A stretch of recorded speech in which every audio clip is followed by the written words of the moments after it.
Good morning. Today I'll be covering chapter 19 and chapter 20 of Genesis today, and going back over and going over the notes of each section, and then that'll be it. All right, chapter 19. Sodom and Gomorrah destroyed.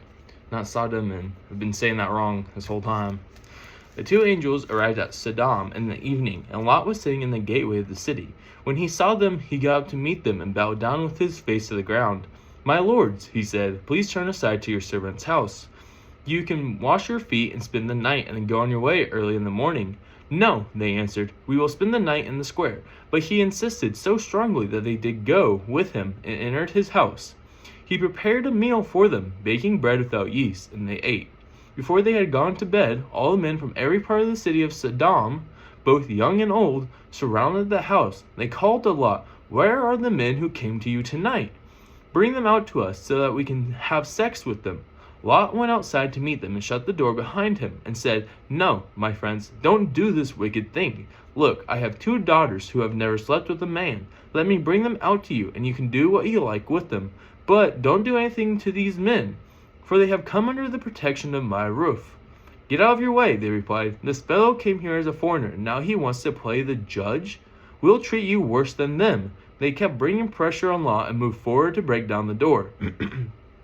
But the men inside reached out and pulled Lot back into the house and shut the door. Then they struck the men who were at the door of the house, young and old, with blindness, so that they could not find the door. The 2 men said to Lot, "Do you have anyone else here, sons-in-law, sons or daughters, or anyone else in the city who belongs to you? Get them out of here, because we are going to destroy this place. The outcry to the Lord against its people is so great that he has sent us to destroy it." So Lot went out and spoke to his sons-in-law, who were pledged to marry his daughters. He said, "Hurry and get out of this place, because the Lord is about to destroy the city." But his sons-in-law thought he was joking. With the coming of dawn, the angels urged Lot, saying, "Hurry, take your wife and your 2 daughters who are here, or you will be swept away when the city is punished." When he hesitated, the men grasped his hand and the hands of his wife and of his 2 daughters and led them safely out of the city, for the Lord was merciful to them. As soon as they had brought them out, one of them said, "Flee for your lives. Don't look back and don't stop anywhere in the plain. Flee to the mountains or you will be swept away." But Lot said to them, "No, my lords, please. Your servant has found favor in your eyes, and you have shown great kindness to me in sparing my life. But I can't flee to the mountains. This disaster will overtake me, and I'll die. Look here. Look, here's a town near enough to run to, and it is small. Let me flee to it. It is very small, isn't it? Then my life will be spared." He said to him, "Very well. I will grant this request too. I will not overthrow the town you speak of, but flee there quickly, because I cannot do anything until you reach it." That is why the town was called Zor. By the time Lot reached Zor, the sun had risen over the land. Then the Lord rained down burning sulfur on Sodom and Gomorrah from the Lord out of the heavens. Thus he overthrew those cities and the entire plain, destroying all those living in the cities, and also the vegetation in the land. But Lot's wife looked back, and she became a pillar of salt. Early the next morning, Abraham got up and returned to the place where he had stood before the Lord. He looked down towards Sodom and Gomorrah, toward all the land of the plain, and he saw dense smoke rising from the land, like smoke from a furnace. So when God destroyed the cities of the plain, he remembered Abraham, and he brought Lot out of the catastrophe that overthrew the cities where Lot had lived. All right, now we're on to Lot and his daughters. Lot and his 2 daughters left Zor and settled in the mountains, for he was afraid to stay in Zor. He and his 2 daughters lived in a cave. One day the older daughter said to the younger, "Our father is old, and there is no man around here to give us children, as is the custom all over the earth. Let's get our father to drink wine and then sleep with him, and preserve our family line through our father." That night they got their father to drink wine, and the older daughter went in and slept with him. He was not aware of it when she lay down or when she got up. The next day the older daughter said to the younger, "Last night I slept with my father. Let's get him to drink wine again tonight, and you go in and sleep with him, so we can preserve our family line through our father." So they got their father to drink wine that night also, and the younger daughter went in and slept with him. Again he was not aware of it when she lay down or when she got up. So both of Lot's daughters became pregnant by their father. The older daughter had a son, and she named him Moab. He is the father of the Moabites of today. The younger daughter also had a son, and she named him Ben-Ami. He is the father of the Ammonites of today. All right, that's chapter 19. Now, on to the notes. We'll be starting with verse 1. And that was, the two angels arrived at Sodom in the evening, and Lot was sitting in the gateway of the city. When he saw them, he got up to meet them and bowed down with his face to the ground. And it says, the gateway of the city was the meeting place for city officials and other men to discuss current events and transact business. It was a place of authority and status where a person can see and be seen. Evidently, Lot held an important position in the government, or was associated with those who did, because the angels found him at the city gate. Perhaps Lot's status in Sodom was one reason he was so reluctant to leave, as is shown in verse 16 of chapter 19 and and verses 18 to 22 as well in chapter 19. The next verse is verse 8, and that was, look, I have 2 daughters who have never slept with a man. Let me bring them out to you, and you can do what you like with them. But don't do anything to these men, for they have come under the protection of my roof. And it says, how could any father give his daughters to be ravished by a mob of perverts, just to protect 2 strangers? Although it was the custom of the day to protect guests at any cost, this terrible suggestion reveals how deeply sin had been absorbed into Lot's life. He had become hardened to evil acts in an evil city. Whatever Lot's motives were, we see here an illustration of Sodom's terrible wickedness, a wickedness so great that God had to destroy the entire city. Alright, verse 13 is up, and that was, because we are going to destroy this place. The outcry of the Lord against his people is so great that he has sent us to destroy it. And it says, God had promised to spare Sodom if only 10 righteous people lived there, as we covered it verse 32 of chapter 18. Obviously, not even 10 could be found because the angels arrived to destroy the city. Archaeological evidence points to an advanced civilization in this area during Abraham's day. Most researchers also confirm some kind of sudden and devastating destruction. It is now widely thought that the buried city lies beneath the waters of the southern end of the Dead Sea. The story of Sodom reveals that the people of Lot's day had to deal with the same kinds of devastating sins the world faces today. We should follow Abraham's example of trusting God. His selfless faith contrasts with the self-gratification of the people of Sodom. Okay. Up next is verse 14. And that was, so Lot went out and spoke to his sons-in-law, who were pledged to marry his daughters. He said, hurry and get out of this place, because the Lord is about to destroy the city. But his sons-in-law thought he was joking.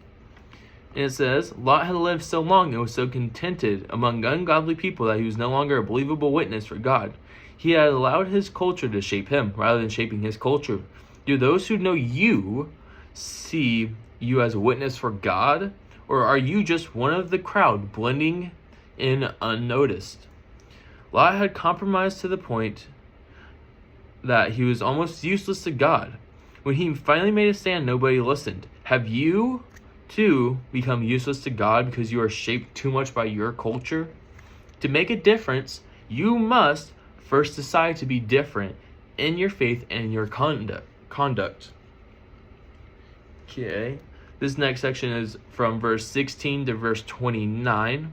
And that's just them fleeing, and then Gomorrah and Sodom getting destroyed. It says, notice how God's mercy toward Abraham extended to Lot and his family. Because Abraham had pleaded for Lot, God was merciful and saved Lot from the fiery destruction of Sodom. A righteous person can often affect others for good. James says that the prayer of a righteous person is powerful and effective. James chapter 5 verse 16. It was that verse. All Christians should follow Abraham's example and never give up praying for those who need to be saved. So we should always be praying for everyone around us, no matter if they're friends or enemies. Just pray for everyone. Okay, the next one is over just verse 16. It says, Lot hesitated, so the angel seized his hand and rushed him to safety. Lot did not want to abandon the wealth, position, and comfort he enjoyed in Sodom. It is easy to criticize Lot for being hypnotized by Sodom when the choice seems so clear to us. But to be wiser than Lot, we must see that our hesitation to follow may stem from the false attractions of our culture's pleasures. When God takes you by the hand and his leading is crystal clear, don't hesitate. So when we are stuck with our sin and we're focused on it, it'll be hard for us to see the clear path ahead, and we'll often hesitate to take that clear path, even though it is clear. So you have to trust God and let Him take you by the hand and let Him lead you, because you can't do it on your own. All right, verse 24 is up, and it says, "Then the Lord rained down burning sulfur on Sodom and Gomorrah from the Lord out of the heavens." And it says, in the story of Sodom, Gomorrah, we see two facets of God's character: His great patience, agreeing to spare a wicked city for 10 righteous people, and second, in His fierce anger, destroying both cities. As we grow spiritually, we should find ourselves developing not only a deeper respect for God because of His anger towards sin, but also a deeper love for God because of His patience when we sin. All right. The next verse will be verse 26, and that says, "But Lot's wife looked back, and she became a pillar of salt." Lot's wife turned back to look at the smoldering city of Sodom, clinging to the past. She was unwilling to turn completely away. Are you looking back longingly at sinful pleasures and relationships while trying to move forward with God? You can't make progress with God as long as you are holding on to pieces of your old life. Jesus said it this way in Matthew 6:24. No one can serve two masters. So you can't serve God and also serve something you worship, an idol of some sorts as well. And typically, you're going to be worshiping the idol more than you'll be worshiping God. You'll put God on the back burner, which is not good. We need to flip that around and put God first, and put all the other idols out of our lives, and let God help us get from that. All right. From next is verse 30 to verse 38, and that was just Lot and his daughters, and that. It says, in this pitiful sequel to the story of the destruction of Sodom, we see two women compelled to preserve their family line. They were driven not by lust, but by desperation. They feared they would never marry and have children. Lot's tendency to compromise and refuse to act reached its peak. We should have found right partners for his daughters. He should have found right partners for his daughters long before this. Abraham's family wasn't far away. Now the two daughters stooped to incest, showing their acceptance of the morals of Sodom. We are most likely to sin when we are desperate for what we feel we must have. Alright, and the next is also verse 30 to 38. Why doesn't the Bible openly condemn these sisters for what they did? In many cases, the Bible does not judge people for their actions. It simply reports the events. However, incest is clearly condemned in other parts of Scripture, like in Leviticus chapter 18, verse 6 to 18, chapter 20, verse 11 to 12, chapter 17, verse 17 of chapter 20, and verse 19 to 21 of chapter 20 of Leviticus. And then again in Deuteronomy chapter 22, verse 30, chapter 27, verse 20, and also verses 22 and verse 23 of Deuteronomy. And then Ezekiel chapter 22, verse 11, and 1 Corinthians chapter 5, verse 1 also condemns it. And then it says, perhaps the consequence of their actions, Moab and Ammon, which was Ami, became enemies of Israel, was God's way of judging their sin. And then the last part is over verse 37-38, and that says, the older daughter had a son, and she named him Moab. He is the father of the Moabites of today. The younger daughter also had a son, and she named him Ben-Ami. He is the father of the Ammonites of today. And it says, Moab and Ben-Ami were born out of incest. They became the fathers of two of Israel's most persistent enemies, the Moabites and the Ammonites. These nations sailed east of the Jordan River, and Israel never conquered them because of the family connection.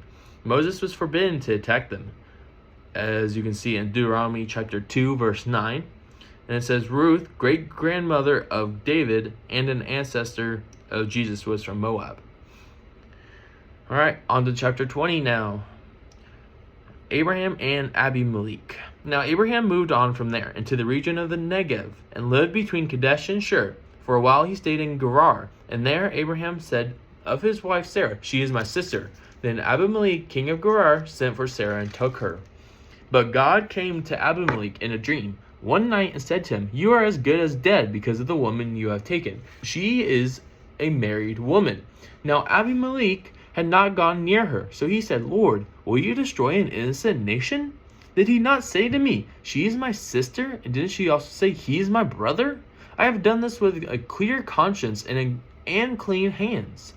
Then God said to him in the dream, Yes, I know you did this with a clear conscience, and so I have kept you from sinning against me. That is why I did not let you touch her. Now return the man's wife, for he is a prophet, and he will pray for you, and you will live. But if you do not return her, you may be sure that you and all who belong to you will die. Early the next morning, Abimelech summoned all his officials, and when he told them all that had happened, they were very much afraid. Then Abimelech called Abraham in and said, What have you done to us? How have I wronged you that you have brought such great guilt upon me and my kingdom? You have done things to me that should never be done. And Abimelech asked Abraham, What was your reason for doing this? Abraham replied, I said to myself, There is surely no fear of God in this place, and they will kill me because of my wife. Besides, she really is my sister, the daughter of my father, though not of my mother, and she became my wife. And when God had me wander from my father's household, I said to her, This is how you can show your love to me. Everywhere we go, say of me, He is my brother. Then Abimelech brought sheep and cattle and male and female slaves and gave them to Abraham. And he returned to Sarah, his wife, to him. And Abimelech said, My land is before you. Live wherever you like. To Sarah he said, I am giving your brother 1,000 shekels of silver. This is to cover the offense against you before all who are with you. You are completely vindicated. Then Abraham prayed to God, and God healed Abimelech, his wife, and his female slaves, so they could have children again. For the Lord had kept all the women in Abimelech's household from conceiving because of Abraham's wife Sarah. All right, that is chapter 20. And we'll be starting with verse 2 of 20. And that was, And there Abraham said of his wife Sarah, She is my sister. Then Abimelech, king of Gerar, sent for Sarah and took her. And it says, Abraham had used the same trick before to protect himself, back in chapter 12, verse 11 to 13. Although Abraham is one of our heroes of faith, he did not learn his lesson well enough the first time. In fact, by giving into temptation again, he risked turning a sinful act into a sinful pattern of lying whenever he suspected his life was in danger. No matter how much we love God, certain temptations are especially difficult for us to resist. These are the vulnerable spots in our spiritual armor. As we struggle with these weaknesses, we can be encouraged to know that God is watching out for us, just as he did for Abraham. Seeking our own strategy without him only worsens matters. Okay, and the next one is verse 6, and that was, Then God said to him in the dream, Yes, I know you did this with a clear conscience, and so I have kept you from sinning against... Alright, I'm back. Right now storage there. We were in verse 6. That is where I was when the video cut out. And I was going to reread it, so we are on the same page. Then God said to him in the dream, Yes, I know you did this with a clear conscience, and so I have kept you from sinning against me. And that is why I did not let you touch her. And what it says about that is that Abimelech had unknowingly taken a married woman to be his wife, and was about to commit adultery. But God somehow prevented him from touching Sarah and held him back from sinning. What mercy on God's part! How many times has God done the same for us, holding us back from sin in ways we can't even detect? We have no way of knowing. We just know from the story that he can. God works just as often in ways we can't see as in ways we can. Yeah, and next up is verse 11 to 13. And that was, Abraham replied, I said to myself, There is surely no fear of God in this place, and they will kill me because of my wife. Besides, she really is my sister, and the daughter of my father, though not of my mother, and she became my wife. And when God had me wander from my father's household, I said to her, This is how you can show your love to me. Everywhere we go, say of me, He is my brother. And it says, because Abraham mistakenly assumed that Abimelech was a wicked man, he made a quick decision to tell a half-truth. Abraham thought it would be more effective to deceive Abimelech than to trust God to work in the king's life. Don't assume that God will not work in a situation that has potential problems. You may not completely understand the situation, and God may... Back again. Keep running on storage. But, right there is like, and God may intervene when you least expect it, was the last part of that little section. And the last section is verse 17 and verse 18, and that is, then Abraham prayed to God, and God healed Abimelech, his wife and his female slaves, so they could have children again. For the Lord had kept all the women in Abimelech's household from conceiving because of Abraham's wife Sarah. And it says, why did God punish Abimelech when the king had no idea Sarah was married? First, even though Abimelech's intentions were good, as long as Sarah was living in his harem, he was in danger of sinning. A person who eats a poisonous toadstool thinking it's a harmless mushroom no doubt has perfectly good intentions, but will still suffer. Sin is a poison that damages us and those around us, whatever our intentions. Second being, the punishment striking all the women of Abimelech's household with infertility lasted only as long as Abimelech was in danger of sleeping with Sarah. It was meant to get Abimelech's attention, not to harm him. And third, the punishment clearly showed that Abraham was in league with Almighty God. This incident may have made Abimelech respect and fear Abraham's God. Alright, that was chapter 19 and chapter 20 with a few hiccups, but that's it. Tomorrow will be chapter 21 and 22 with its notes. Have a great day.